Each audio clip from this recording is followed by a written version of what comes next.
The book of Matthew chapter 8 verse 10. Kitabu cha Mathayo 8 mstari wa 10. Kapoka chako huyo kudu jo Nyasaye. Kabla nianze kunena nanyi watoto wa Mungu. Andiko wacho kama. Biblia yasema hivi. Kane Yesu winjo kamano. Yesu aliposikia hivyo. Ne owuoro miyo wacho. Alishangaa na akasema. Ni joma luwene ya. Waliomfuata kwamba. Adier. Amin. Awacho nu. Na waambia. Nipokaneno yie machal gi mar ng'atni. Sijaona mtu wa imani kama huyu. Kata mana kuom jo Israel. Hata miongoni wa watu wa Israeli. Bende awachonu ni ji mang'eny nobi. Pia nawaambieni kwamba watu wengi watatoka. Ko awuok chieng'. Wakitoka kuchomoza kwa jua. Gi yo podho chieng'. Hadi wakati jua inapoenda magharibi. Kendo ginibed e pinyruodh polo. Nao wataketi katika ufalme wa Mungu.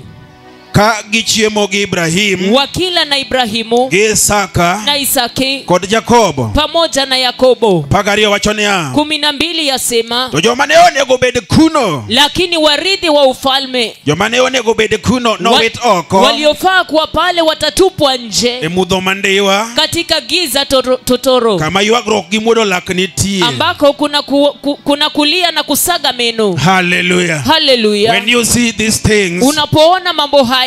Nyago ngeni nitiere message manya side wani mundi winji. Unafaa ujue kwamba kuna ujumbe ambayo Mungu anataka uweze kusikia. Hallelujah. Hallelujah.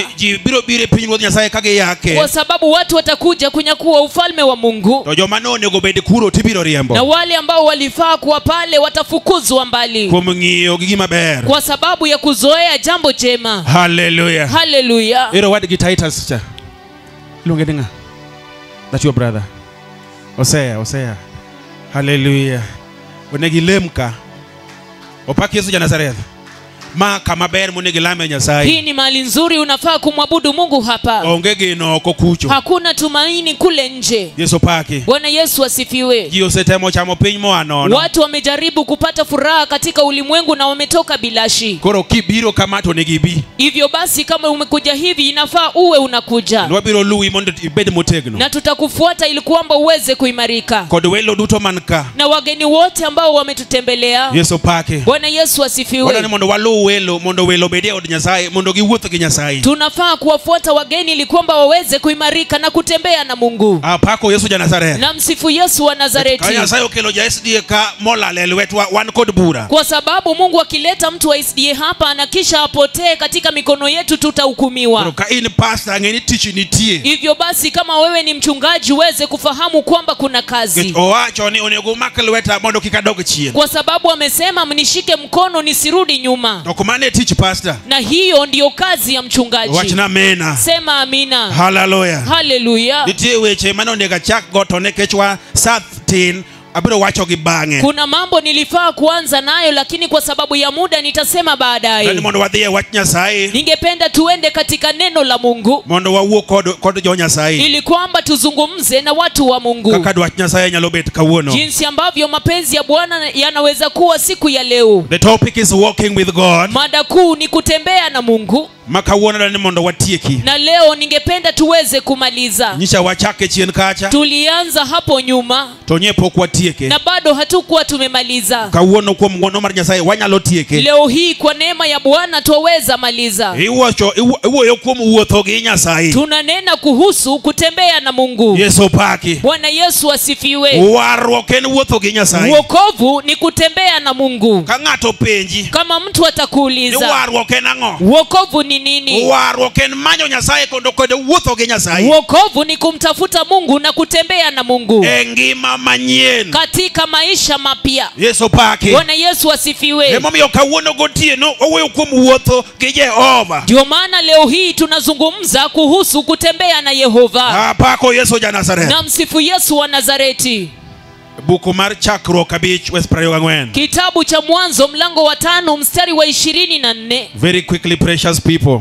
kwa haraka watu wabarikiwa. Genesis chapter 5 verse 24. Kitabu cha Mwanzo 5:24. Kaini wendo. Iwapo wewe ni mgeni To Nyasaye okelika. na Bwana Mungu amekuleta hapa. Wache mokwongo. Jambo la kwanza. Ma huduma mar lokruok kod wuotho e ler. Hii ni huduma ya toba na utakatifu. Nitiere dinde mang'eny e piny. Kuna madhehebu mingi sana katika ulimwengu. Kendo ote mang'eny nitie. Na pia kuna ujumbe mwingi sana ulimwenguni. Koro nega ler ni gimibire ni. Hivyo basi ni vema niweze kueleza umekuja wapi. Mondi pim kate tim yiero. Ili kwamba uweze kulinganisha na ufanye uchaguzi. Huduma ma wantie nigi weche ariyo. Hii huduma ambayo tuko ndani iko na mambo mawili. Wach mokwongo en ni Masia biro kawo kanisa maler. Jambo la kwanza ni kwamba Masihi anarudi kulichukua kanisa takatifu. Yesu kosenegi mochulo nenge msalaba. Yesu baada ya kuuawa na kulipa gharama msalabani. Kasa ne ochopo mondo doge polo malo ir wuoro. Wakati wake ulipofika kurudi kwa baba yake. To jopuonjre ne obedo kod luoro kod kuyo. Wanafunzi wake wakakuwa na huzuni.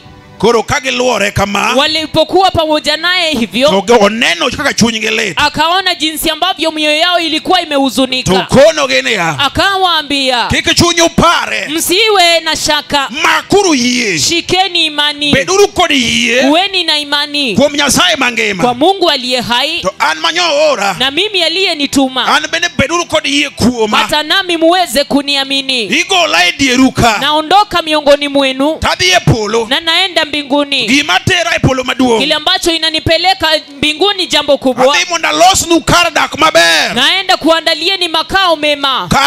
Kar konyruok maber. Mahali pa msaada. Yesu pake. Haleluya. Kato kono gini ya. Kisha nawaambia. To ka chope polo kuro. Nikifika huko mbinguni. Ma losnu kar dak malong. Na kuandalieni makao mema. To anawuona abiro biro. Mimi mwenyewe nitarudi. Monda kau. Ili kwamba niwachukue. Mondo kama ber maloso. Ili mahali pema ambapo nimewaandalia. Ma antie. Ambapo nipo. Unu bende ubedie. Hata nanyi muwepo. Yesu pake. Haleluya.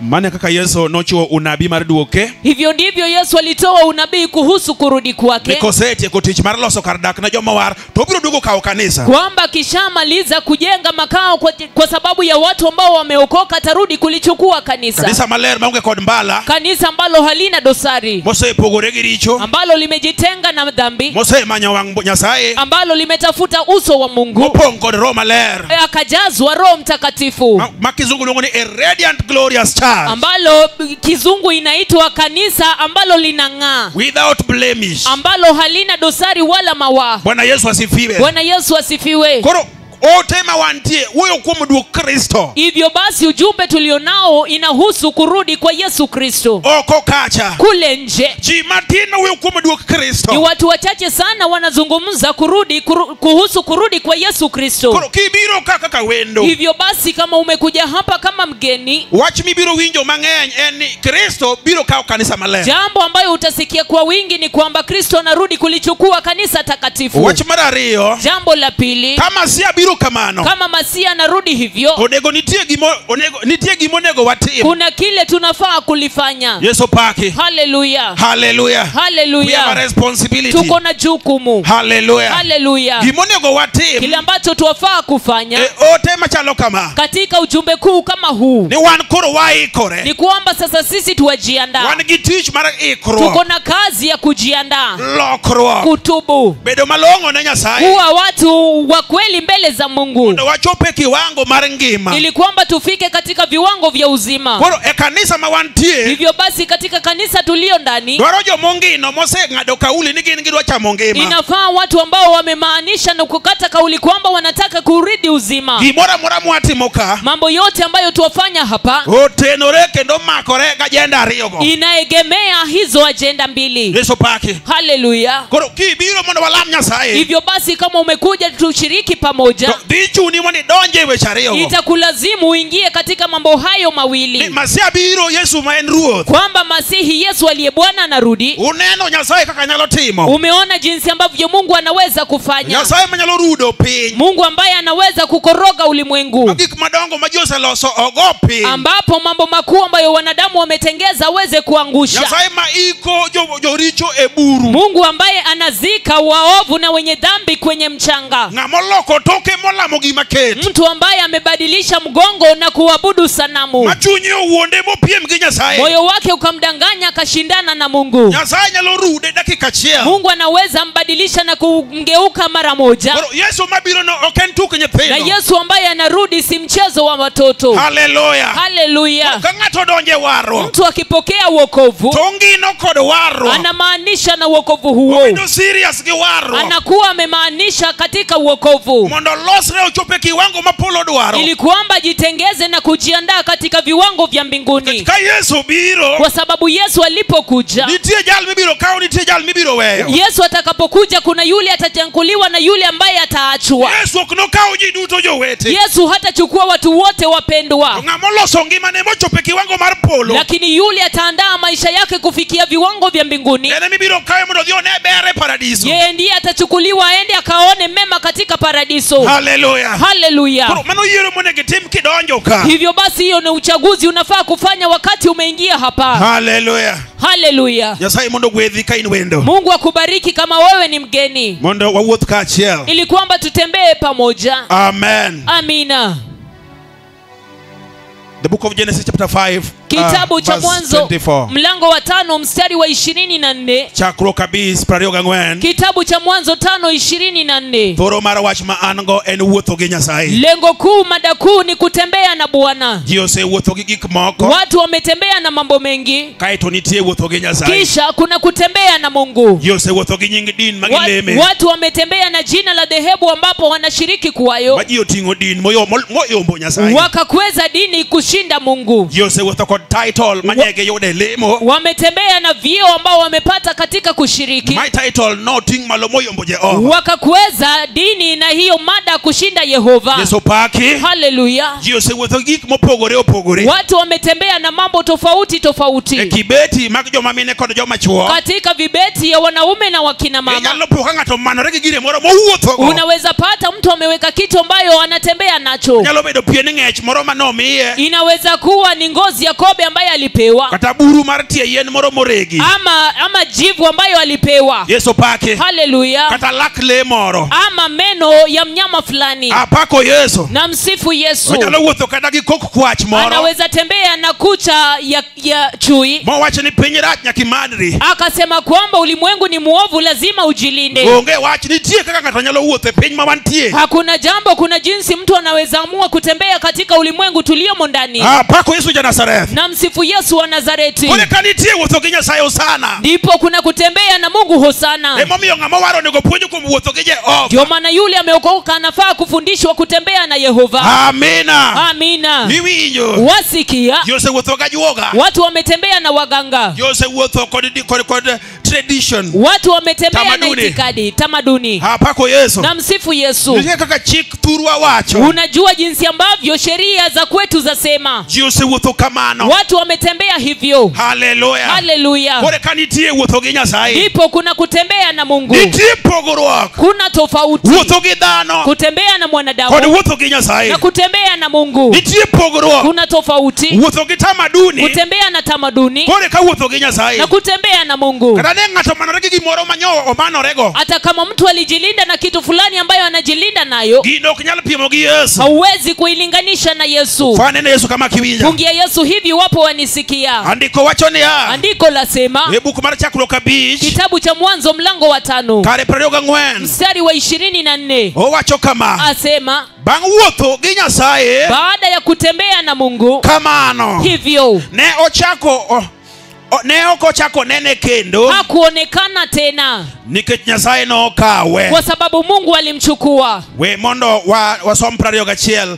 The book of Genesis 5 verse 21. Kitabu cha Mwanzo 5 mstari wa 21. Muma wacho niya. Biblia yasema, Enoka. Enoki Ne en jahigni 65. alikuwa ameishi miaka 65 Kane onyuolo Methusela wuode. akamzaa Methusela mwanawe. Bang' Bang'e baada ya kumzaa nowuotho gi Nyasaye alitembea na Mungu kuom higni 300 miaka 300 kendo nomedo nyuolo nyithindo moko na akawa na watoto wengine nyaka nodoko jahigni 365 hadi alipofika jumla ya miaka 365. Bang' wuotho gi Nyasaye kamano Baada ya kutembea na Mungu hivyo ne ok ochako nene kendo hakuonekana tena nikech Nyasaye nokawe. kwa sababu Mungu alimchukua. E kinde no ji ne dak higni mang'eny. Katika siku hizo watu walikuwa wakiishi miaka mingi. Muma wacho niya Biblia yasema Enoka onyuol modak higni 65. Enoki alizaliwa akaishi miaka 65. E ndalo no 65 mano ja youth. Katika miaka hizo mtu aliyekuwa na miaka 65 alikuwa kijana. Nikech ji ne dak higni 300 kadhi mbele. Kwa sababu watu walikuwa wakiishi miaka 300 kuendelea. Koro kosetegno mapache oseng'eyo pogo ber kod rach. Hivyo basi wakati alikomaa akaweza kujua kutofautisha kati ya mema na maovu. To Enoka noromo gi Nyasaye mangima. Enoki akakutana na Mungu aliye hai. Kaeto fwenyo ni ma Nyasaye. Akatambua huyu ndiye Mungu. Apako Yesu ja Nazareth. Na msifu Yesu wa Nazareti. Kaeto timo yiere chunye. Akafanya uamuzi moyoni mwake. Kosetemo gik manakwano ka. Akisha jaribu yale yote ambayo niliyataja. Kaka ng'ama kijana nyalo temo gik moko. Jinsi ambavyo kijana anaweza jaribu mambo. Kijana nyalo tema fita. Anaweza jaribu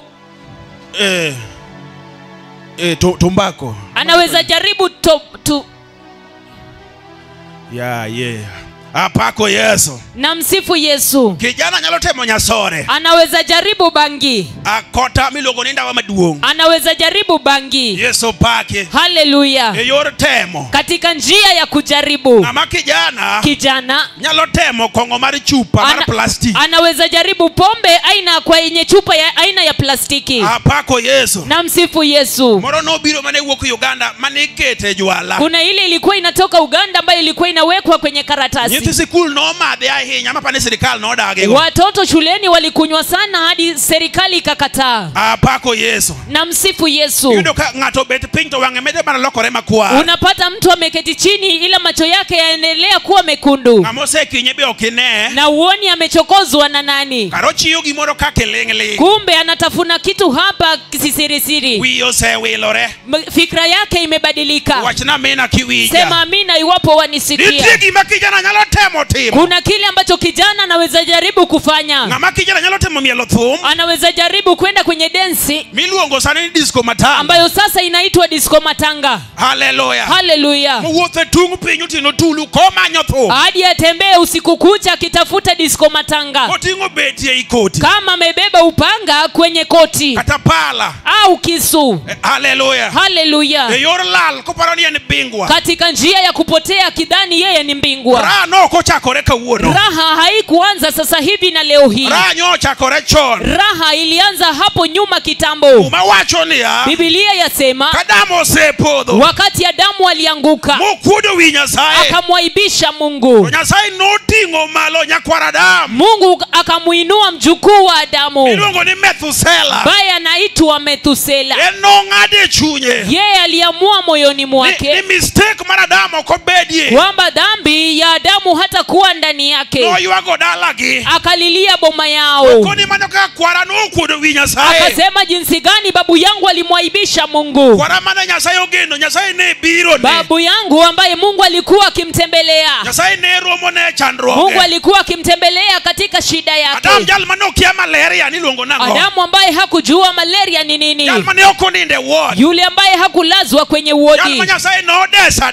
Yule ambaye Mungu alikuwa akimbembeleza. Akuodo wi Nyasaye. Akamwaibisha Mungu. Koro ka Methusela obedo mang'ongo. Wakati Enoki alikuwa mkubwa. Enoki, thank you so much. Ka Enoko obedo ng'ama koro tegno. Wakati Enoki alikuwa ameimarika. Yesu paki. Haleluya. Ka Enoko osetegno. Wakati Enoki aliimarika. To somo historia mar dalagi. Akasoma historia ya kwao. Haleluya. Haleluya. Onego ng'ato ng'e chien kuma nyoae. Mtu unafaa kujua ulitoka wapi. To winjo sigana. Anasikia hadithi. Ni kwaru nonyuol kalong'o. Kwamba babu yako alizaliwa akiwa mtu wima. To kwaru nokuodo wi Nyasaye. Lakini babu yako alimwaibisha Mungu. Noketho warwa. Akabadilisha na kuharibu wokovu. Wuotho gi Nyasaye notame. Kutembea na Mungu ilimshinda. To gino bedo malit e chunye. Na jambo hili hilo likamuhuzunisha. Kochopoja egapra uchel kodabi. Alipofika miaka 65 Toloko pache. akabadilisha mawazo yake. Nyasaye manye kwaro kudu wiecha. Akasema hule Mungu ambaye babu yangu alimwaibisha, Anadwa manye. mimi nataka kumtafuta. Tingbani maloka mane Yesu. Inua mikono yako hivi kwa Yesu. Anadwa ni monda manye. Nataka nimtafute. Hallelujah. Hallelujah. Kecho winjo report. Kwa sababu asikia ripoti Nikakwarginye wutugi Nyasaye. kwamba babu yake wakati alikuwa akitembea na Mungu Neo konyal di hospital.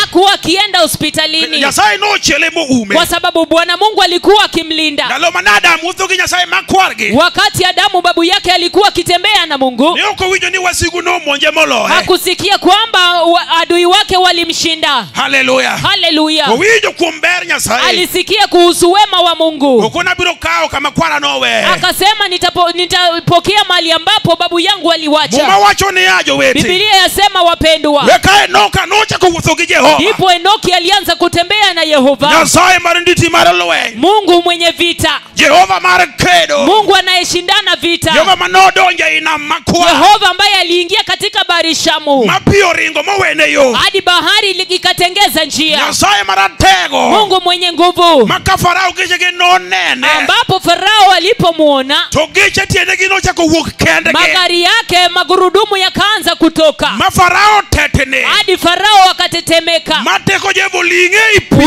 Hadi nguvu ya Mungu ikamuingiza kwenye maji. Hallelujah. Hallelujah. Nyasache Esther madhako.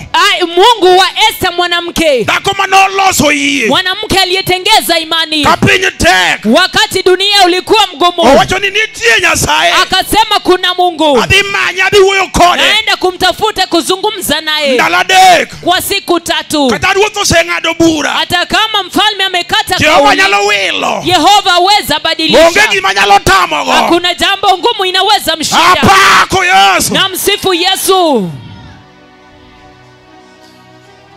Enoko wacho ni macha to Nyasaye adwani monda manya monda yude. Enoki akasema yule ni Mungu, nataka nimtafute nimpate. Adani monda wuotho kode. Nataka nitembee naye. Ochako wuotho gi japuonj. Akaanza kutembea na mwalimu. Higa mokwongo. Mwaka wa kwanza Oyudo ka Nyasaye jadie.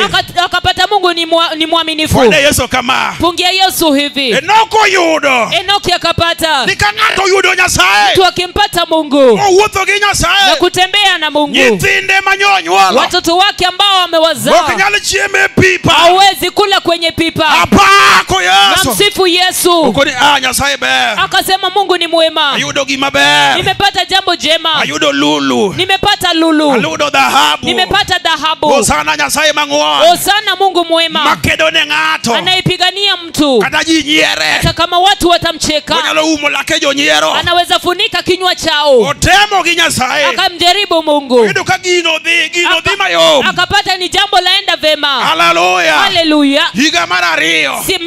Mwaka wa pili Okoni okadoge chien. akasema sirudi nyuma, Okadoge ndofu. sirudi kwenye ndovu, Okadoge akota. sirudi kwenye tobako. Aloko pacha. Nimebadilisha mawazo. Ayudo Yesu. Nimempata Yesu, Awuotho kode kategno. natembea naye nikiwa na ujasiri. Otemo higa par. Akajaribu miaka Oyudo 10, ka Nyasaye orito kode. akapata Yesu amelinda, Mungu amelinda upande wake. Singruok mag Jehova. Agano za Jehova Oyudo ka gin yes and amen. akapata ni kweli na amina. Nyasaye osingo ne ng'ato gimoro. Yesu akimwahidi Mungu mwanadamu jambo, Nyasaye pok nowuondo ng'ato. Mungu hajawahi mdanganya mja. Wane mwaketho. Ni sisi tuharibu. Owacho niya. Anasema Adwa rito kora. nitajaribu kulinda upande Ayudo ka wangu. kor Nyasaye kare ber. Nimepata upande wa Mungu ni mwema. Kwara kare manyoketho. Babu yangu ndiye aliharibu, Kare kwara emane gino ni tamo. babu yangu I alishindwa. want to disapprove him. Nataka kumtia I changamoto. want to disapprove him. Nataka kumtia changamoto. Yesu pake. Bwana Yesu asifiwe. Dwani mondo jothurwa mondo ng'e. Nataka wapendwa muweze kujua, Kechingeni ka ng'ato osekethore gi Nyasaye to nyalo ketho nying Nyasaye. kwa sababu mtu akiharibiana na Mungu anaweza haribu jina la Mungu. Okwang'eyo gima dam ne nyalo wacho kuom Nyasaye. Hajui Adamu angeweza sema nini kumhusu Mungu. Kaka in be ka waro kose time inyalo loko weche bi keth nying Nyasaye kod Jinsi ambavyo waro. hata wewe ukishindwa katika uokovu unaweza haribu jina la Mungu pamoja na uokovu. Kane samoro in ema in problem. kumbe wewe ndiye ulikuwa shida. Iwinjo gima Enoka wacho. Wasikia kile ambacho Enoki asema. Kwarwa emanegi no tamo. Babu yangu ni yeye alishindwa. Hata yudo kor Nyasaye. Lakini mimi nimepata upande wa Mungu. Apako Yesu ja Nazareth. Na msifu Yesu wa Nazareti. Ana yudo koro sana. Mimi nimepata upande wa Hosana. Adwa rito kora. Nataka kulinda upande wangu. Otemo igni 100. Akajaribu miaka 100. Oido kagini pod dhi adhiya. Akapata jambo hili la songa. Kore ka Nyasaye ber. Mungu ni mwema zaidi. Hallelujah. Hallelujah. Dala nerieny. Boma lake la ng'aa. Jehova luoko nyithinde. Jehova ameng'arisha watoto wake. Hallelujah. Hallelujah. Jehova lose. Yehova amemtengeza. Apako Yesu. Na msifu Yesu. Kata kaniluonge ni jaodekri. Hata kama ulikuwa unaita mtu wa magonjwa. To koro en ng'amo changi. Sasa yeye ni mtu ambaye ameponywa. Ji winjo historia kuom gima Yesu timo. Watu wanasikia historia kuhusu yale Yesu ametenda. Nyaka jogwengi boye ni makare ng'ani ndugo yudo Nyasaye. Hadi watu wa kijiji chao wanatambua huyu mtu amempata Mungu. Kanyola mar jokadamu tingo badgi di kare wane mane wara. Ukoo wa Adamu wakakiri kwamba ni sisi tulikuwa waovu. Kare Nyasaye neja adiera. Kumbe Mungu alikuwa mwaminifu. Kare Jehova dwaro mana ng'ama nyalo wuotho kode adimba. Mungu alikuwa anatafuta yule wa kutembea naye katika uaminifu. Apako Yesu ja Nazareth. Na msifu Yesu wa Nazareti. The Bible says. Biblia yasema. And Enoch walked with God. Enoki akatembea na Mungu. For 300 years. Kwa miaka 300. And then one day he was no more. Kisha siku moja akatoweka. Because the Lord took him away. Kwa sababu Bwana alimuondoa. No wuotho gi Nyasaye. Alitembea na Mungu. No wuotho gi Nyasaye. Akatembea na Mungu. No wuotho gi Nyasaye. Akatembea na Mungu. No chalo gi Nyasaye. Akafanana Mungu. Hallelujah. Hallelujah. Odiochieng' moro achiel. Siku moja Nyasaye nobiro. Mungu akakuja. You are too good for this world. Akasema wewe ni mwema sana kuwa katika ulimwengu huu. Let us go home. Njoo tuende nyumbani. Hallelujah. Hallelujah. Manotieko maber. Hadi akamaliza vema. Ne ok ochopie tho. Hakufika katika mauti. Oneno wang' Bwana kongima. Aliona uso wa mfalme akiwa hai. Enoka jaloch jalweny. Enoka mwenye vita. Mano is an example of the rapture church. Hiyo ni mfano wa kanisa la unyakuzi. Ka ng'ato wuotho gi Nyasaye. Kwamba mtu akitembea na Mungu Manyo oseyudo. ambaye alimpata. Ji yudo Nyasaye. Watu wanampata Mungu. To ji jwang'o Nyasaye. Lakini wanamwacha Mungu. Hallelujah. Hallelujah. Yudo Nyasaye gi wuotho gi Nyasaye opogore. Kumpata Mungu na kutembea na Mungu ni mambo mawili tofauti. Ji nyoseromo gi Nyasaye. Watu walikutana na Mungu Mang'eny e piny. wengi sana ulimwenguni. Injili oseyal e piny kata Kisumu Injili ka. imehubiriwa hapa ulimwenguni hata hapa Kisumu. Kona ka kona iyale Yesu. Kila kona Yesu ahubiriwa. Kata kawuono wadhi yalo Yesu. Hata leo hii tuenda kumhubiri Yesu. Bang' chokruok masani. Baada ya ibada ya leo. Gimodong' mondo ging'e. Jambo ambalo limebaki wafaa kujua. Ni ng'ato koseyudo Yesu to onego los kore mondo owuoth gi Nyasaye malong'o. Kwamba mtu akishampata Mungu anafaa kupata upande wa Mungu na kutembea na Mungu na kutengeza upande wake vyema atembee na Mungu. Hallelujah. Hallelujah. Bang'e chien kacha nye wasewuoyo. Hapo nyuma tulikuwa tumezungumza From the nature of God. kuhusu tabia na asili ya Mungu. Umawacho e buku mar Amos 3:3. Biblia yasema katika kitabu cha Amosi 3:3. To be en gima nyalore ka ji ariyo nyalo wuotho ka ok giwinjore. Je, yawezekana watu wawili kutembea pasipo kuelewana? You can project it there.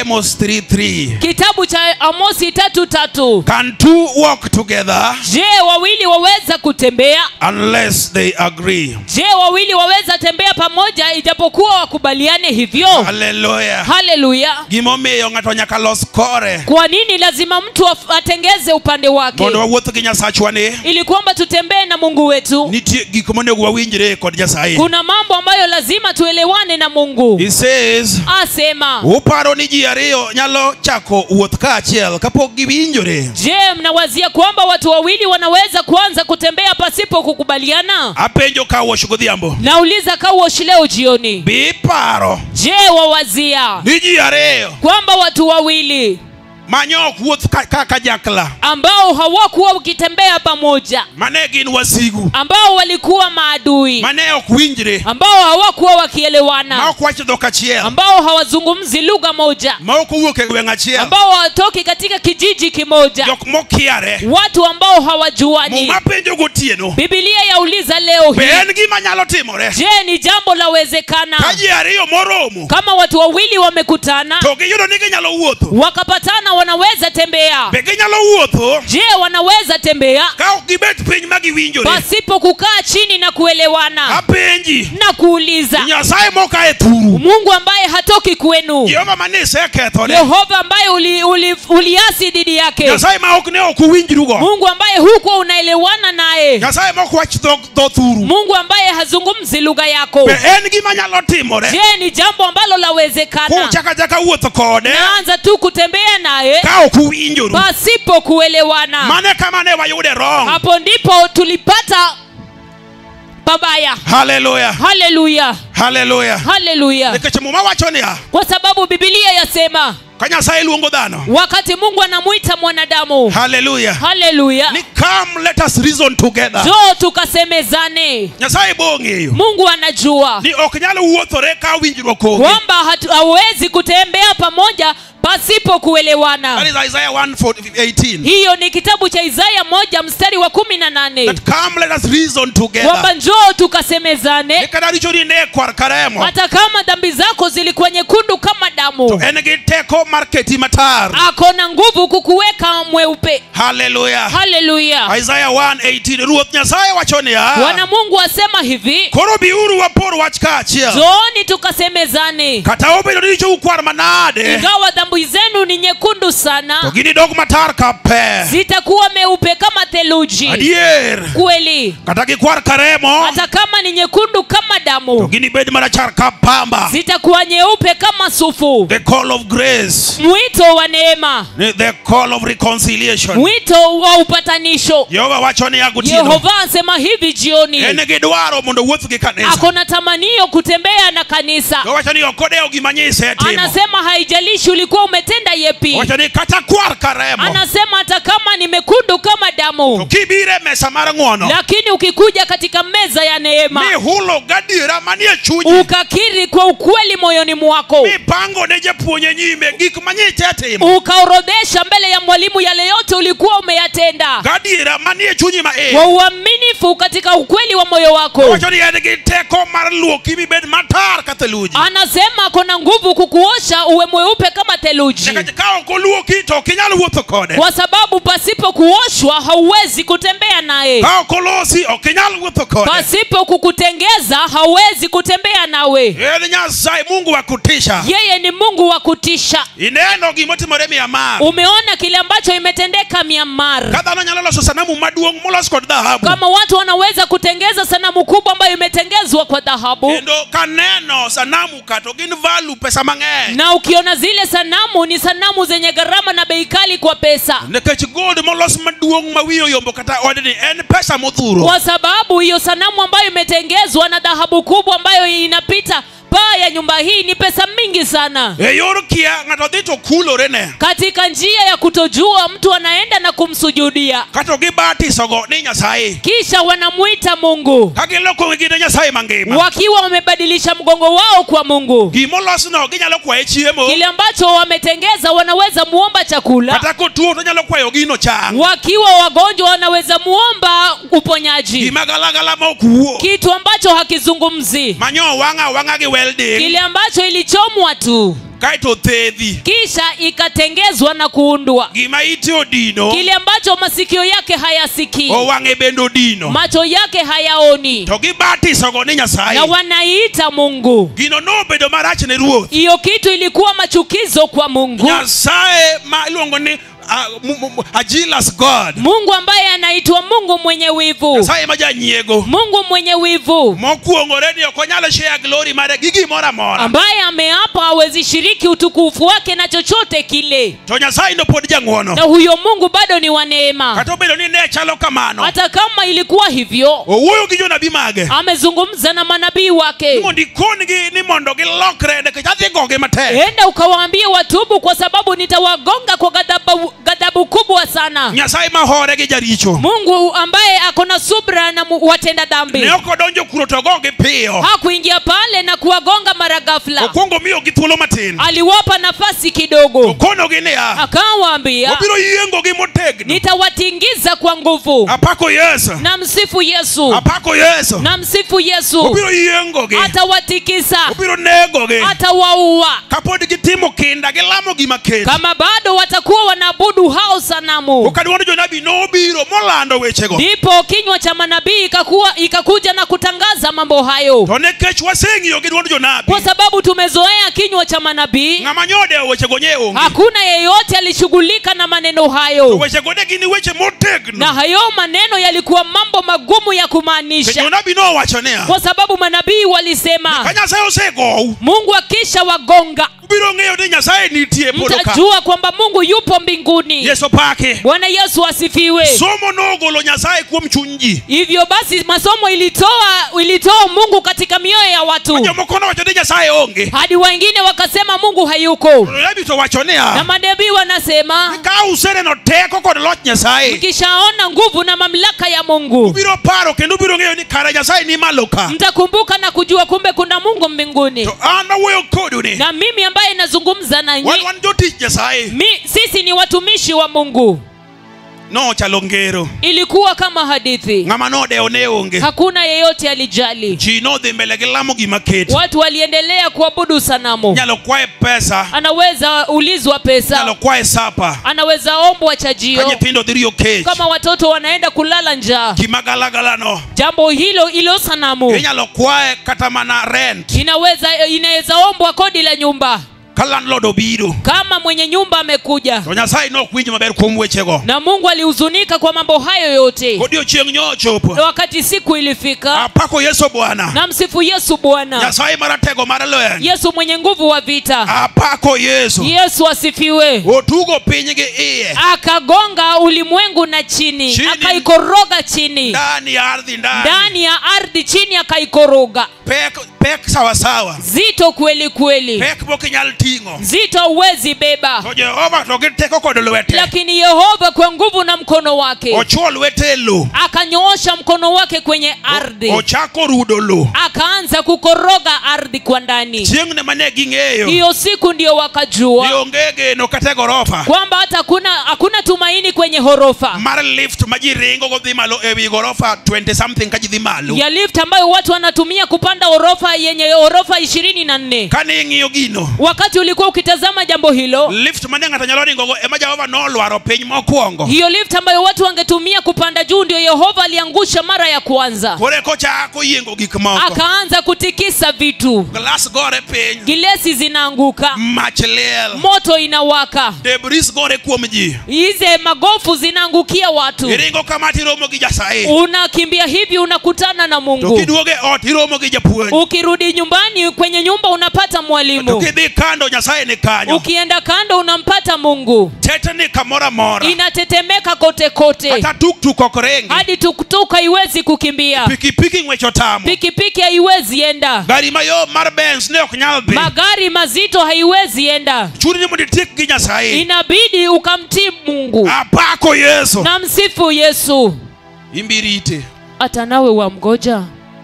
Soko wang'e. Wewe unachakura macho yake. Nikech oling'. Kwa sababu amenyamaza. Igombo mondo ine gima nyotimore Myanmar. Unatamani kuona kile ambacho ilifanyika Myanmar. En Nyasaye mahore. Yeye ni Mungu mvumilivu. To kowichore to kolong'o. Lakini akibadilika yeye si yule wa rehema. Kama nyalo ringe nyalo tami. Mahali waweza kimbilia uwezi pata. Wasewuoyo kod jokristo. Tumezungumza na Wakristo. E wach mar luoro Nyasaye. Katika jambo la kumcha Mungu. Jokristo mang'eny. Lakini Wakristo wengi. Odagi kawo wechego. Wamekataa kupokea mambo hayo. Tiwinjo. Wasikia. Nyasaye. Mungu. Oko tugugo. Yeye huwezi kumchezea. Bwana Yesu kama. Fungia Yesu hivi. Kolokore tok yot. Akibadilika si jambo rahisi. So I want you to write very quickly. Ningependa uandike kwa haraka. Ndio mondo apuonji weche moko ka mondo walam kodi Nyasaye. Nataka nikufunze mambo kadhaa hapa kisha tuombe nawe Mungu. I want you to write what it means to walk with God. Andika kile ambacho chamaanisha kutembea na Mungu. Wuotho gi Nyasaye tiende ang'o? Kutembea na Mungu yamaanisha nini? Mage weche madani mondo ler kodi sani. Hayo ndio mambo ningependa kukueleza sasa hivi. Ka watieko puonjruok tiegruok manye chako chien kacha. Tunapomaliza mafundisho ambayo tulianza hapo nyuma. Wach mokwongo. Jambo la kwanza. Wuotho gi Nyasaye. Kutembea na Mungu. Tiende ni bedo kod lalruok machiegni gi Nyasaye. Yamaanisha kuwa na ushirika wa karibu na Mungu.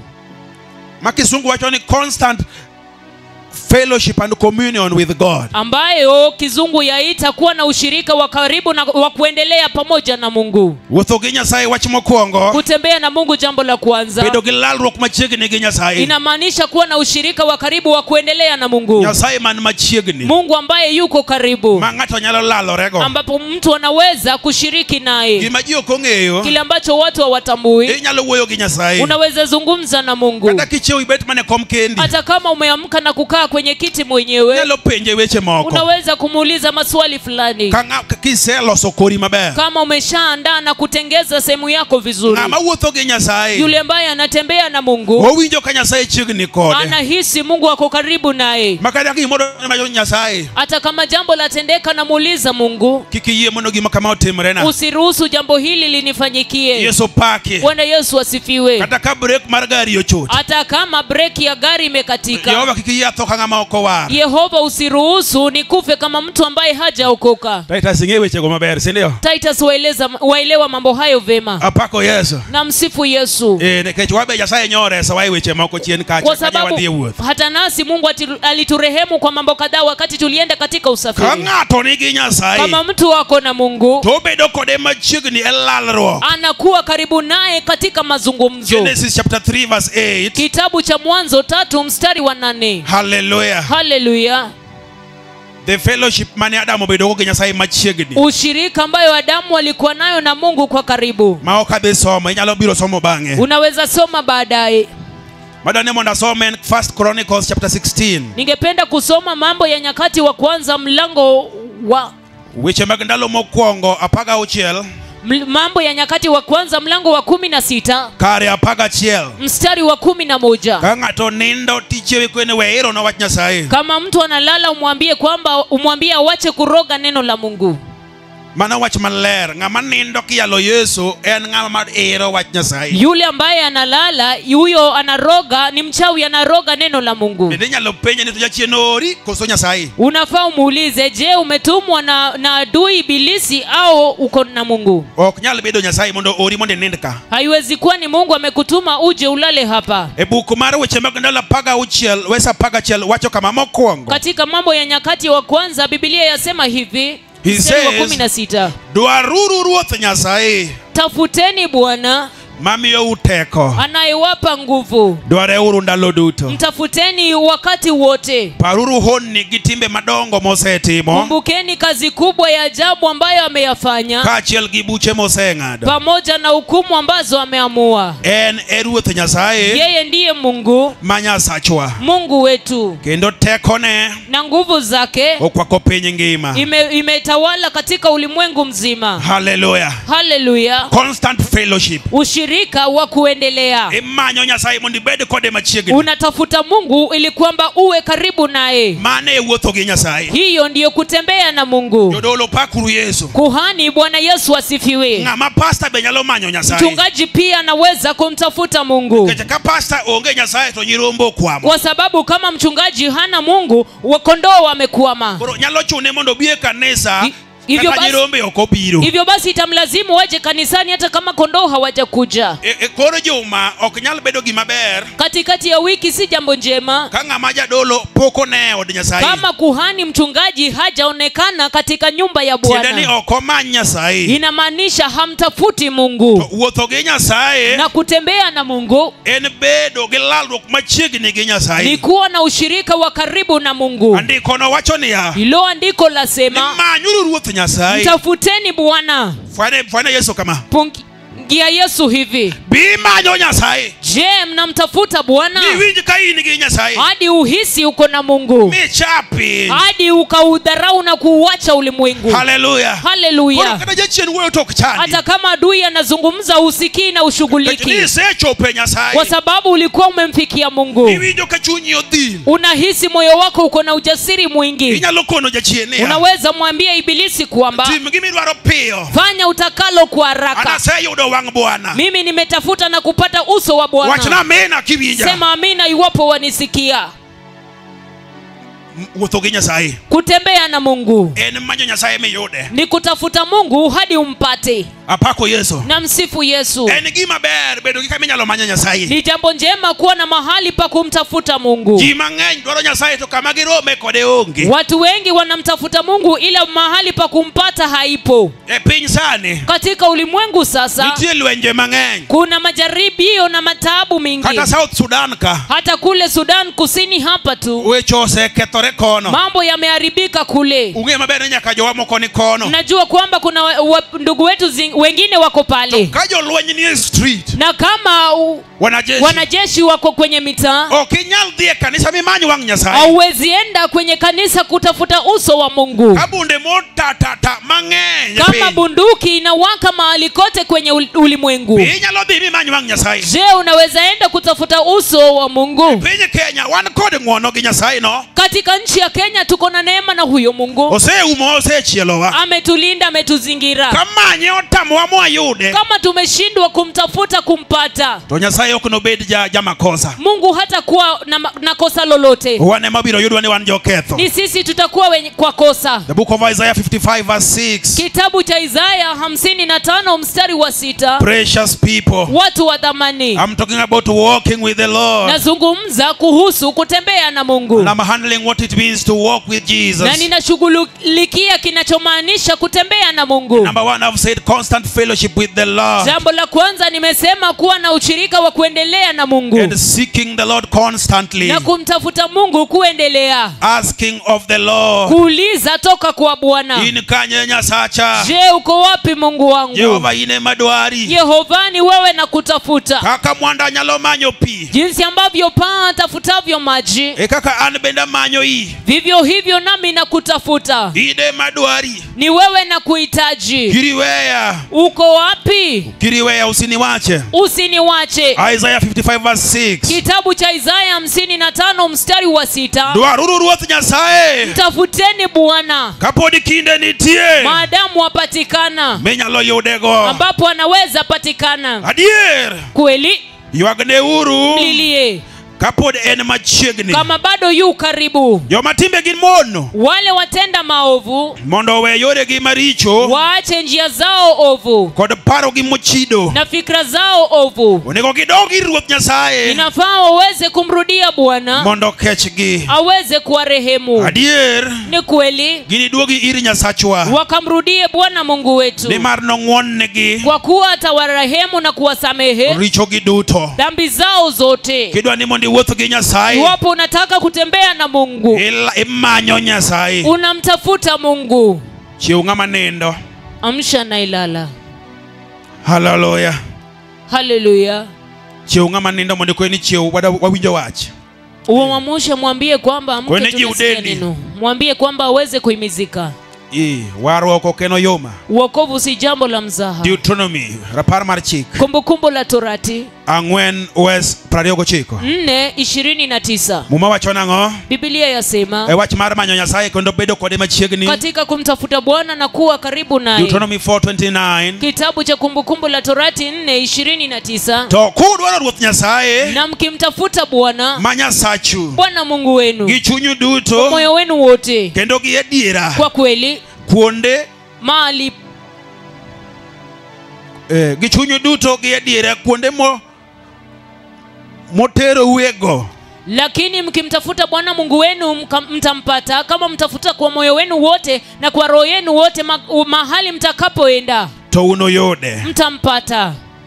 To mogik, ya mwisho, kagigi osetimorenu, haya yote yakishawafanyikia, mi udonjo e masira, hadi mkaingia kwenye taabu, unudogi Ruoth Nyasaye ma Nyasachu, tamrudie Bwana Mungu wenu kendo nurit chikene na kutii sheria zake. Owacho kama, anasema hivi, somebody focus here, he says, nanga hapa, nikimanyo ruoth Nyasaye, ukimtafuta Mungu gichunyu duto, kwa moyo wenu wote, kamora mara manoteri, mahali popote atakapokupeleka, in other words in any assignment, kwa maneno mengine katika jukumu lote, kazi lolote, in other words kata estate kama inti, hata katika mtaa uliko, to uno yude mtampata. Yesu pake. Hallelujah. Ngato Nyasaye ukiloka home fellowship leader, mtu amemweka, huenda mtu Bwana Mungu amekuweka kama kiongozi wa shirika ya nyumbani, to poko manyo Nyasaye mo wuothogo, lakini bado hajamtafuta Mungu na kutembea naye. Koro estate otuo kamora mora, hivyo basi unapata eneo hiyo imenyamaza na iko katika kiangazi. Teko Nyasaye miwinjo estate no, na kuna nguvu ya Mungu katika hiyo eneo. Gikiminyalo winje gi report mag mudho mag jochiende, mambo ambayo yanasikika ni tafakari mambo ya giza. Kore ka Nyasaye to noseketa ambassador ne kanyo, na Bwana ameweka balozi wake pale. Iwinjo nyathi Nyasaye, unasikia mtoto wa Mungu. My is the move of God, Nyasaye recognize e piny ngima. Hii ndio mwondoko wa Mungu ambayo Bwana Mungu anatambua katika ulimwengu mzima. Ka Nyasaye orika moro ine Nyasaye tegemea imonde lock kanyo, kama Mungu amekutuma mahali fulani, ni wewe anakutegemea uweze kubadilisha sehemu ile. Emo miyo wacho ni ku manyo ruoth Nyasaye kamora mora ruoth Nyasaye no terwe. Ndio maana anasema mkimtafuta Bwana popote, Bwana Mungu atawapeleka. To ubiro yudo Nyasaye, mtampata Mungu. Kai tubiro wuotho gi Nyasaye, kisha mtatembea na Mungu. Wach mokuongo, jambo la kwanza, kidwa ni mondo wuotho gi Nyasaye, ukitaka kutembea na Mungu, ma Nyasaye mondo ibed kode machiegni e lalruok, tafuta Mungu ukakuwe naye karibu katika ushirika. Wach mar ariyo, jambo la pili, alignment with the will of God, kujitiisha katika mapenzi ya Mungu. Donjo e dwach Nyasaye, kuingia na kujitiisha katika mapenzi ya Mungu. Remember what we are answering is what does it mean to walk with God? Kumbuka kile ambacho tunajibu ni je, yamaanisha nini kutembea na Mungu? Wuotho gi Nyasaye tiende nang'o? Kutembea na Mungu yamaanisha nini? Wach mar ariyo en donjo e dwach Nyasaye. Jambo la pili ni kuingia katika mapenzi ya Mungu. Nitie dwachi, kuna mapenzi yako, to nitie dwacha, kisha kuna mapenzi yangu, to nitie dwach Nyasaye, na kuna mapenzi ya Mungu. Ng'ama da wuotho gi Nyasaye, yule anataka kutembea na Mungu, owe dwache, anaacha mapenzi yake kod dwachi, na mapenzi yako, to donjo e dwach Nyasaye, na anaingia katika mapenzi ya Mungu. Mondo ing'e dwach Nyasaye, ili kwamba ujue mapenzi ya Mungu, biro chuni mondo ibed kod roho mar Nyasaye, itakulazimu uwe na Roho Mtakatifu wa Mungu. Muma timo neno roho mar Nyasaye, Biblia yashuhudia kumhusu Roho Mtakatifu wa Mungu, ni roho mar Nyasaye ebo ng'eyo pach Nyasaye, kwamba ni roho wa Mungu anaelewa mawazo na mapenzi ya Mungu. There is popular opinion, kuna ile mawazo na kuna ile popular opinion, mawazo ya umati. Bwana Yesu asifiwe. Hallelujah. Makipedho wach kama, ambapo ukiweka jambo hivi, tiwinjo ka ji oyie gi wachno, unahisi na kuona watu wengi wanapenda hiyo neno. Kore kanitie dwach Nyasaye, kisha kuna mapenzi ya Mungu. Dwach Nyasaye lit, mapenzi ya Mungu ni machungu. Dwach Nyasaye most of the times, mapenzi ya Mungu kila mara en gi gharama michule, iko na gharama ya kulipa. Bwana Yesu asifiwe. Hallelujah. Emomiyo ndio maana dhano osetemo kata yudo jotelo e yor demokrasia. Watu wametafuta hata kupata vyeo katika njia ya demokrasia. Tiyudo ni ng'enyne ok wuokga maber. Na unapata kila mara mwisho wake si njema. Nikech wadhi gi popular opinion, kwa sababu tunaenda na maoni ya wengi, to wadhi gi pach kod dwach Nyasaye, na tuendi na mapenzi ya Mungu. Wach ni amen kiwinja. Sema amina iwapo wanisikia. Min Brian ketho chokruok. Mama Brian anaharibu ushirika. Ora biro lando ji gi microphone mondo wajiwre uru watiek motegno. Nitakuwa nikiwataja ili kwamba tuweze kuhimizika kwa pamoja. Wach na amina. Sema amina. Hallelujah. Hallelujah. Angeni ji ol kendo ji tiyo matek, lakini wajiwre wachiegni tieko. Najua tunafanya kazi kwa bidii, lakini wacha tuhimizike, tuko karibu. I'm saying that when you want to walk with God, what does it mean? Nasema je, yamaanisha nini ukitaka kutembea na Mungu? You must align with the will of God. Lazima ujitiishe na kuingia katika mapenzi ya Mungu. I had read Amos 3:3. Nilikuwa nimesoma kitabu cha Amosi 3:3. Wacho ni ji ariyo ok nyal wuotho ka ok giwinjore. Ambayo inasema watu wawili hawezi kutembea pamoja pasipo kuelewana. To muwuotho go ni mamudos. mdozi. Na huyu ambaye unatembea naye ni tajiri mdozi. Ine midonje dwache. Na ni wewe unaingia katika mapenzi yake. Winjruok milubi wo book mara Isaya cha. Hiyo upatano ambayo tunanena katika kitabu cha Isaya. Okay, ni winjruok ni dhano bokel kore. Si mapatano kwamba mwanadamu alete upande wake. Ni dwani mono Nyasaye bodonje mari mono Nyasaye bo wuothe mari na ok nyalre. Kwamba hata Mungu aingie katika yako haiwezekani. Ni gimilongo ni submission. Ni ile ambayo inaitwa kujitiisha. Submitting to the will of God. Kujitiisha katika mapenzi ya Mungu. Ni kai ni Nyasaye. Kwamba kama wewe ni Mungu. Manojo polo kod piny. Uliyeziumba mbingu na dunia. An dhano mothechore maonge gi kore. Mimi mwanadamu ambaye sina chochote. Ane manyaka dog ni chien. Ni mimi lazima ninyenyekee. Kori penje ni ya. Unamuuliza Yehova. Atim nango. Nifanye yepi?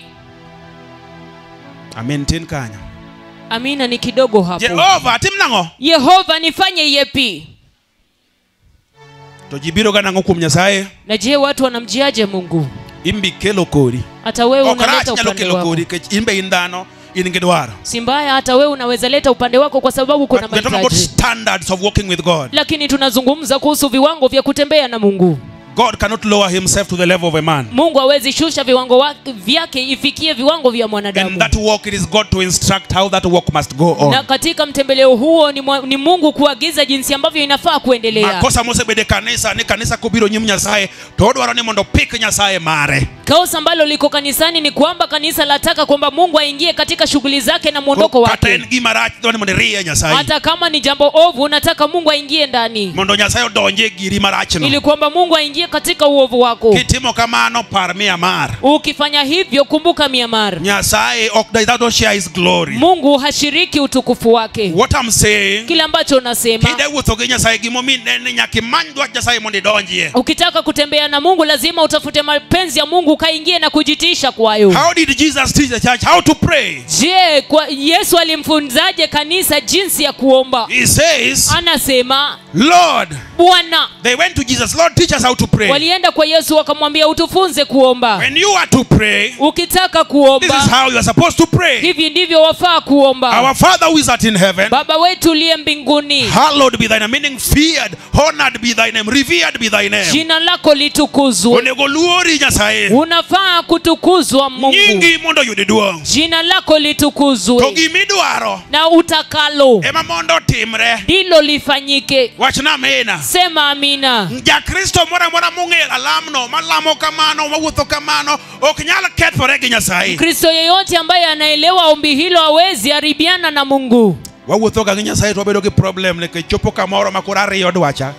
Tunatembea na Bwana na tunapata taabu kwa sababu inafika mahali inalazimisha maoni yangu na mapenzi yangu. Samoro neno kamar Nyasaye deko. Kwa sababu wakati mwingine unaona mapenzi ya Mungu yachelewa. No deko kata ne Ibrahim. Ilichelewa hadi kwa Ibrahimu. Ibrahimu penjo kuom Nyasaye kodoro nyathi igni mang'eny to ne ok oyudo. Ibrahimu akamuuliza Bwana mwana kwa miaka mingi ila akupata. Magi bet penj gi jaode, magi gere dwachgi.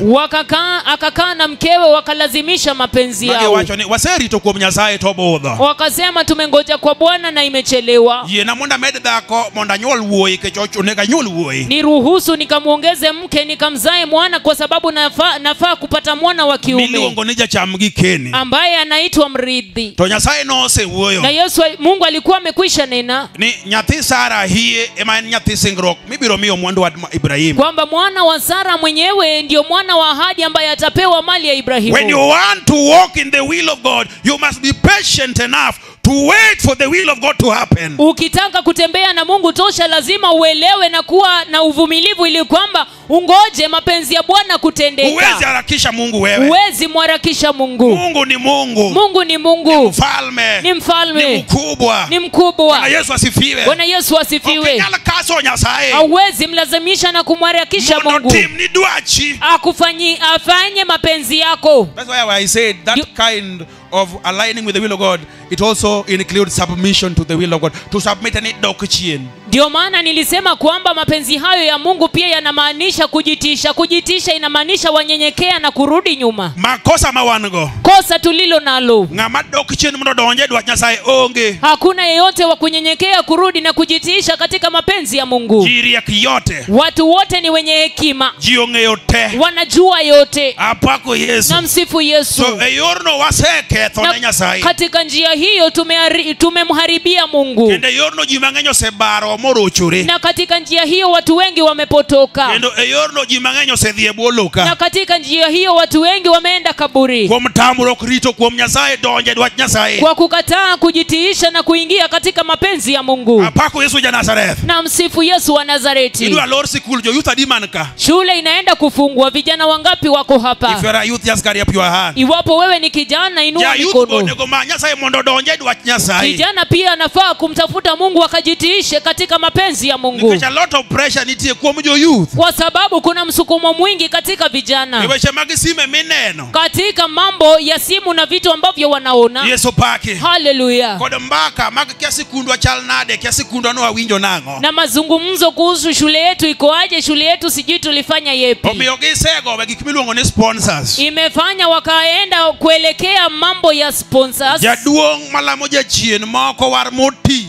Mwanaume ambaye anabudu sanamu, mwanaume mkongwe ambaye amezeeka kabisa. Kore kiyudo ni nyako majiga prareyo no makorego. Unapata binti wa miaka 20 ameshikana naye. Eyorno nyiri mang'eny ywak nyaka kawuono. Kwa njia hiyo mabinti wengi wanalia hadi sasa. Kipuonjo ji kuom wuotho gi Nyasaye. Tukifundisha watu kuhusu kutembea na Mungu. Onego ng'ato ng'e ni wuotho gi Nyasaye tiende mar ariyo en ni donje dwach Nyasaye. Inafaa uelewe kwamba kutembea na Mungu maana yake ya pili ni kuingia na kujitiisha katika mapenzi ya Mungu. Jehova lukanye. Yehova nifuate wapi? Atim nango Nyasacha. Nifanye nini Mungu wangu? Nikech yonikoni. Kwa sababu kuna njia hapa na hapa. You are at a junction. Uko katika njia panda. And you have to make a decision. Na ni lazima ufanye uamuzi. As a born again Christian. Kama Mkristo umeokoka. You will hear a voice. That's what we said in the crusade. Telling you this is the way, follow it. Utasikia sauti nyuma yako ikikuambia hii ndio njia, fuata. But most of the time waldino itwa ne Roho Maler. Lakini mara mingi tumefunga sikio kwa Roho Mtakatifu. Roho wacho ni ng'ade ka tibare chimoko mechimo. Roho Mtakatifu anakuagiza fuata hapa, ila wewe wafuata njia yako mwenyewe. Yo machelo no tingo ndiek. Na hiyo njia iko na fisi. Kore kidogo ng'wech kirengo. Unarudi kwa kasi ukikimbia. Giui no ndiek dwa chami. Ukipata sauti kwamba unataka kulwa na fisi. Bwana Yesu asifiwe. Inua mikono yako kwa Yesu. Are we able to submit to the will of God? Je, tuweza kujitiisha katika mapenzi ya Mungu? As the church of Christ. Kama kanisa la Kristo. The will of God is painful. Mapenzi ya Bwana ni machungu. The cross was the will of God. Msalaba ulikuwa mapenzi ya Mungu. Was the cross a very easy process? Je, msalaba ulikuwa mchakato rahisi? Yesu paki. Hallelujah. To Yesu no kono Nyasaye. Na Yesu alimwambia Mungu, okudwa cha mondo timre. Si mapenzi yangu yatendeke. Odwa chi Nyasaye man malo mondo timre. Ila mapenzi yako Mungu mbinguni yatendeke. Mobedo maber ne malongo ne Nyasaye. Ikakuwa ni vema kwa Mungu. Ng'ama odagi dwach Nyasaye ok nyal bedo malongo ne Nyasaye. Yule ambaye hawezi jitiisha kwa Mungu hawezi pendezwa na Mungu. Let me give you this last example. Wacha niwape mfano hii ya mwisho. There's this duty here you're supposed to do, for example. Kuna kazi hapa unafaa kufanya, kwa mfano. A duty for you to do. Kazi ni kwamba uweze kufanya. An assignment. Kazi umepewa. Inyalo time gi dwachi meyud the same result. Unaweza fanya kwa mapenzi yako ukapata matokeo yale yale. Let me give an example. Kwa mfano, this servant here. Mtumishi huyu hapa na huyu mwingine. And an assignment here. Na kuna kazi hapa. This servant is doing the will of God in this assignment. Mtumishi huyu mmoja anafanya mapenzi ya Bwana katika kazi hiyo. Process Nyasaye dwaro, pach Nyasaye kaka Nyasaye dwaro. Mchakato ya Bwana na mawazo ya Bwana yale yote Bwana anahitaji. This other servant obiro gi pache gi rieko ne. Huyu mtumishi mwingine amekuja na hekima yake na maarifa yake mwenyewe. To giko ka gisetieko tijno. Na wote wakishamaliza hiyo kazi. To giyudo the same result. Wanapata matokeo sawia. I have a question. Niko na swali. Is the Lord interested in the outcome? Je, Bwana anajalishwa na matokeo? Let me make it better. Is the Lord only interested in the outcome? Wacha niweke bora. Je, Bwana anajalishwa sana na matokeo tu? We will learn very late in life. Tutapata kusoma baadaye katika maisha. That the Lord was more interested in the process. Kwamba Bwana alikuwa akishughulika na kujalishwa sana na mchakato. In obedience. Katika kutii.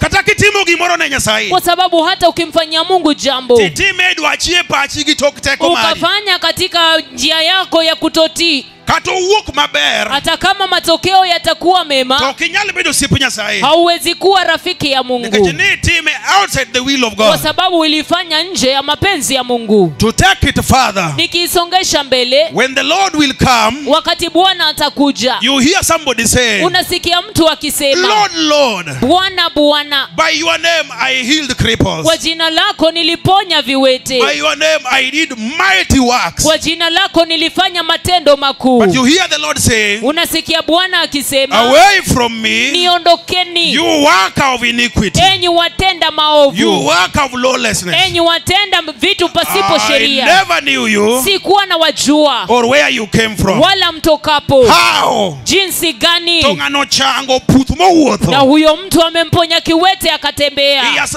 tangible results to show. Ako na kazi, matokeo ya kuonyesha. Kiwe kuom yie ne en gi yie. Kama tunazungumza kuhusu imani, alikuwa na imani. Ma yie ne ochungo puthmo wuotho. Hadi imani yake ikaimuinua kiwete akatembea. To pod Nyasaye riembe no kiae. Na bado Mungu anamfukuza sikujui. Nikech ang'o? Kwa nini? No timo gino ataro mar dwach Nyasaye. Alifanya hayo kinyume na mapenzi ya Mungu. Ng'ama da wuotho gi Nyasaye nyaka many dwach Nyasaye. Anayetaka kutembea na Mungu lazima atafute mapenzi ya Mungu. It is not about result. Haihusu tu matokeo. It is about process. Inahusu mchakato na hatua. Is God pleased with these things? Je, Bwana anafurahishwa na jambo hili? Kata kaji wacho ni mighty and powerful. Hata kama watu wanasema kuu na yenye nguvu sana. Tanga inya ka Nyasaye ne onge gino. Makinika sana kama Bwana Mungu hakuwa katika jambo hilo. Nikech podi dhi ketho gi Nyasaye. Kwa sababu bado utaharibiana na Mungu. That's why I always insist in doing things the right way. Kwa sababu kila mara nasisitiza kufanya mambo katika mchakato unaofaa. Mano kende kodi kinyalo bedo osiep Nyasaye.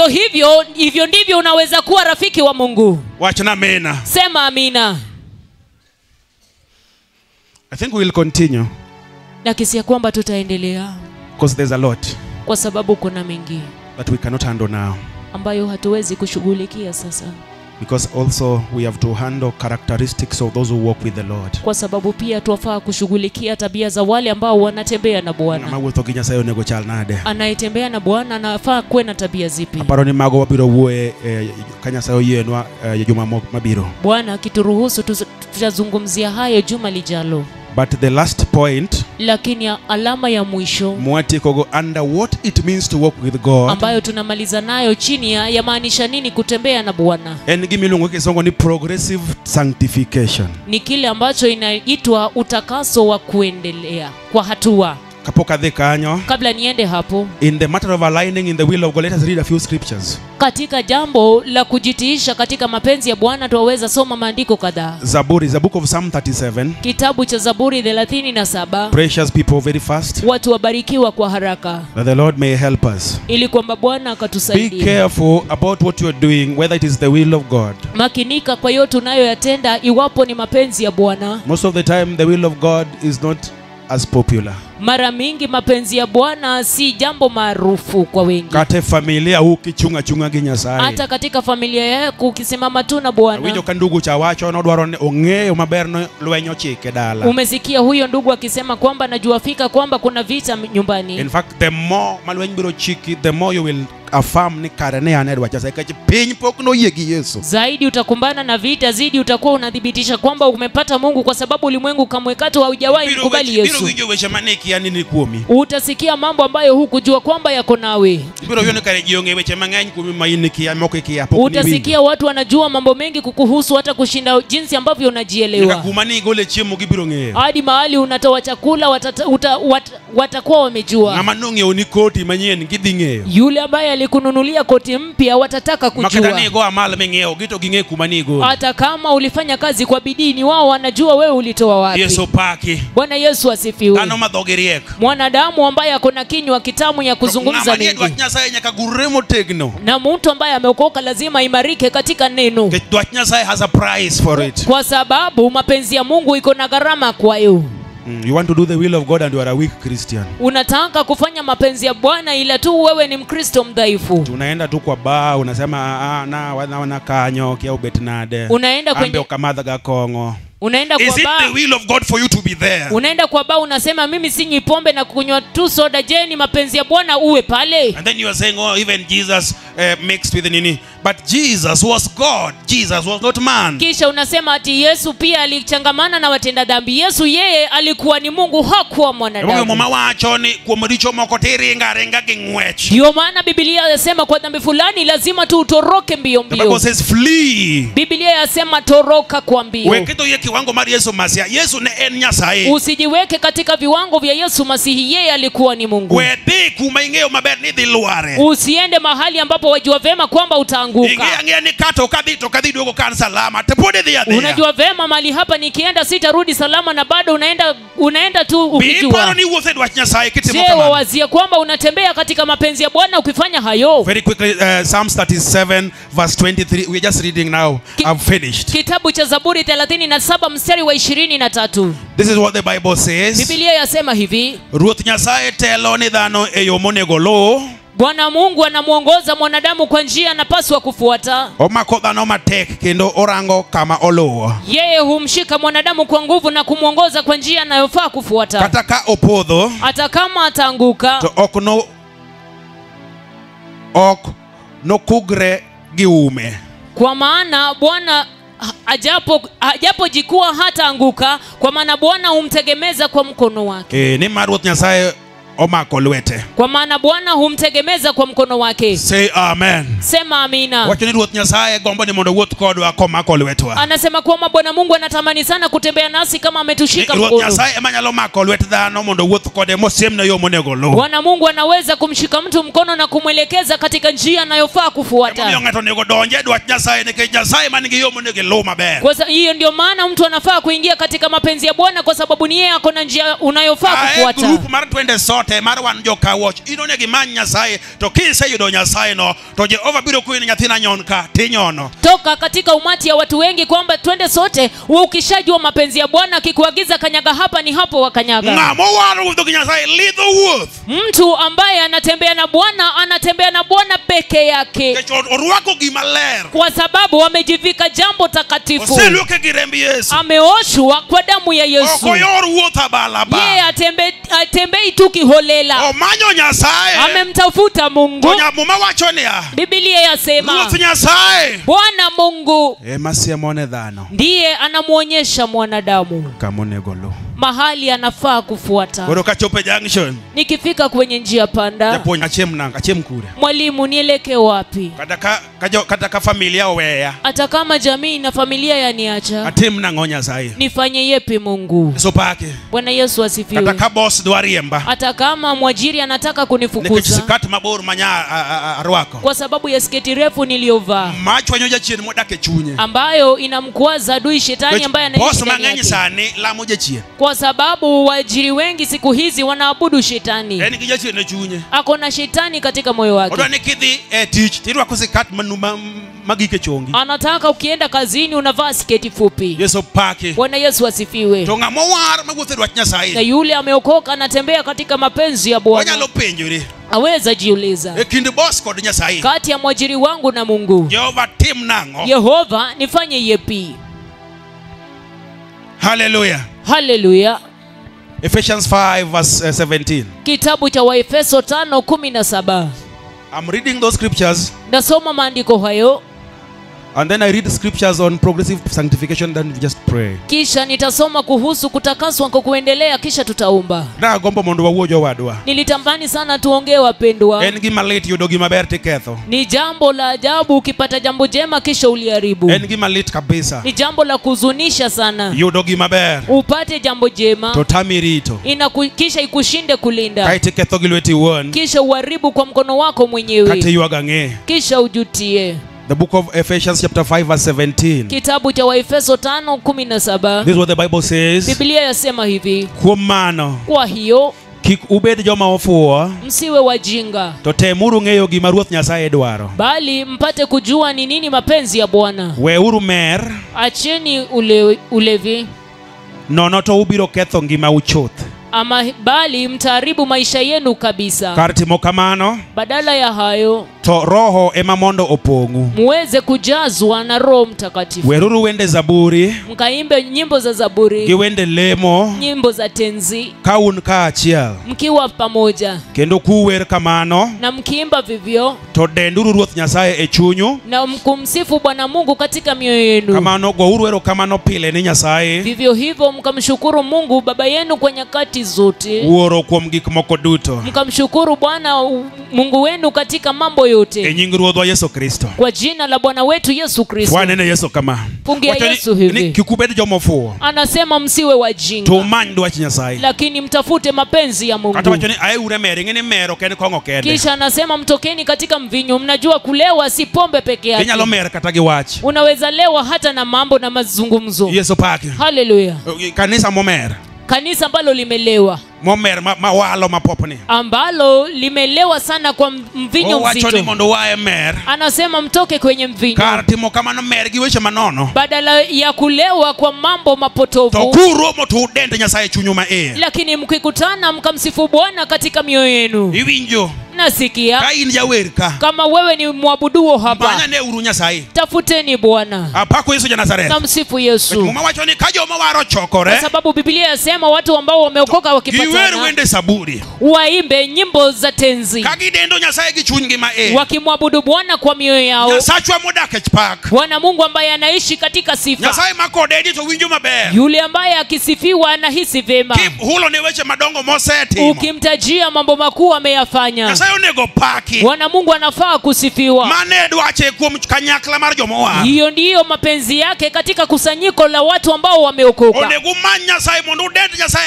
ei roho, Mnafaa kumtafuta Bwana, kumwabudu Bwana katika roho, maka ng'ato obiro kato pi wang'e go kalakala, ambapo mtu akikuja hapa atatiririkwa machozi, nikech worshiper nochopo kuom Nyasaye, kwa sababu mwabuduo alimfikia Bwana. Nyasaye dwaro ni ka ji ochokore to gi ji olame kendo pake gi chunygi ma Kwa iye, sababu Bwana anataka watu wakisanyika waweze kumwabudu katika roho na mondo kweli, kanisa oae mer, ili kwamba kanisa litoke katika ulevi na mvinyo. apako Yesu, Na msifu Yesu, nikech kanisa mer kwa sababu kanisa limelewa gi weche manono na mambo ya matupu matero ji e kethruok, ambayo inaelekeza watu katika to upotovu. onego kanisa odend Nyasaye kuom kar mer. Na kanisa lafaa kumwabudu Bwana badala ya ulevi. Hallelujah. Hallelujah. I cannot even handle progressive sanctification, but in summary is saying, let the wicked continue to be wicked, let the righteous continue to be righteous.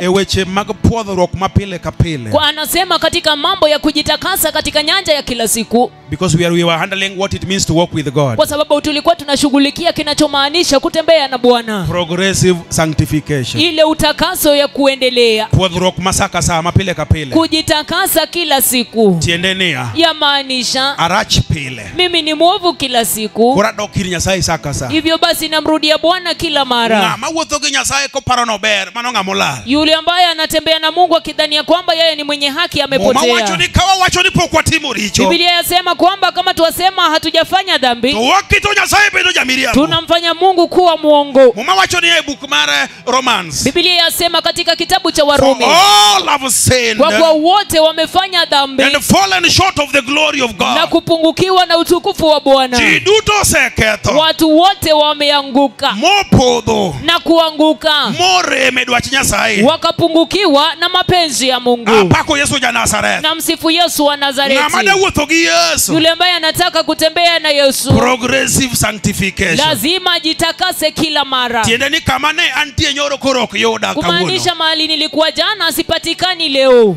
Matin tasongo. kidogo kidogo na ninasonga mbele. Yesu paki. Bwana Yesu asifiwe. Ka kuth ne chanda nyoro, Kama nilikuwa nasumbuliwa na masengenyo tarwako jana, ne gunia, navaa gunia, tabiro kata simo kuotho tir. naja hapa na kuomboleza na kukonyeza kwa masengenyo moja kwa moja. Awacho niya, Nasema osewara to kuth otama weyo. nimeokoka ila nimeshindwa kuacha masengenyo. Kawuono go ni kuth uwi e ngimana. Leo hii naomboleza kuhusu masengenyo katika maisha yangu, Wuo kode kabisa. hadi nizungumze nayo kwa kumaanisha. Kawuok e gate kacha, Nikitoka kwenye lango hapo, I have made progress. nimefanya hatua. The word is progressive Neno sanctification. hilo ni kuendelea kufanya hatua katika utakaso. Ayudo gimorem tadil go. tadilgo ayudo gimore mtadilgo nyaka chopie ngima. Napata kile ambacho nimepungukiwa kwayo na naishughulikia hadi niingie katika uzima. In gik moko rem mang'eny to kikawa tuwa. Wewe mambo mengi yamepungukiwa kwa maisha yako na uchukui hatua yoyote. Okinyal wuotho gi Nyasaye. Hauwezi tembea na Mungu. Owacho niya. Asema. We mondo ng'ama rach obedo